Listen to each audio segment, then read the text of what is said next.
So Marjorie Taylor Greene, it's easier to dismiss her as she's just a nut. So when I originally saw her post this over the weekend, Marjorie Taylor Greene says, I am not suicidal and one of the happiest, healthiest people you will meet.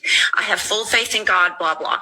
With that said, if something happens to me, I ask you all to find out which foreign government or powerful people would take heinous actions to stop the information from coming out, not only about this issue, but because of the truth that I have been speaking, the people understand what I'm saying. So when I saw this, it's easy to say, okay, yeah, she's on there saying she's not suicidal.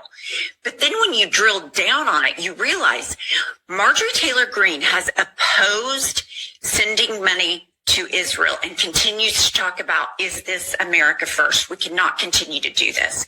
And she's also been steadfast on releasing the Epstein files. So the tweet directly before the I'm not suicidal tweet was that you can put it up, but I'll just summarize it. Basically, she's saying the Epstein rape and pedophile network will not be exposed.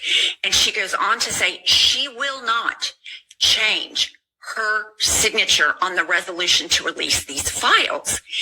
And I find it interesting. So in my mind, it says, I'm going to be killed by a foreign government because I'm not towing the line, or I'm going to be killed because I want to release the Epstein files. Is that where your head went, Jennifer?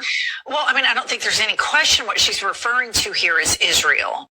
Marjorie Taylor Greene has been very loud about how she is against that. She has grown increasingly vocal, and she feels the need, as she did a couple of days ago, to publicly clarify that she is not suicidal. She wrote, I am not suicidal, and I am one of the happiest and healthiest people that you will meet. I have full faith in God, and Jesus Christ is my Lord and Savior. As a sinner, I am only saved through his grace and mercy. With that said, if something happens to me, I ask you all to find out which foreign government or powerful people would take heinous actions to stop the information from coming out. Not only about this issue, but because of the truth that I have been speaking. The people understand what I am saying. Yes, we are the people, and we understand what you are saying. We understand why speech is considered so dangerous, why the ADL creates a list that features people like Charlie Kirk and Turning Point USA and Candace Owens. Why speech is so dangerous is because if it carries truth, it speaks to power. And power is not truth. Power at this moment is a lie. It is a carefully woven lie. One of the members of the U.S. government most slavishly loyal to Israel is Senator Ted Cruz.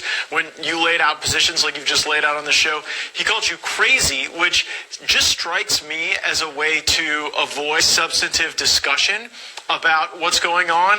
Why do you think people like Senator Cruz are so focused on the U.S.-Israel relationship as things are challenging in our country?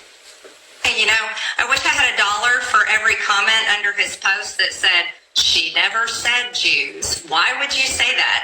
That was literally comment after comment after comment. And I didn't say Jews. I didn't say anything about Jewish people. What I talked about is basically fearing for my life because I'm demanding all the files be released, the Epstein files be released. So I'm not really sure why Canadian-born Texas Senator Ted Cruz would attack me that way and would literally say something so utterly foolish. He basically outed himself, and he told everyone which country he cares about most, and he's done that a lot lately.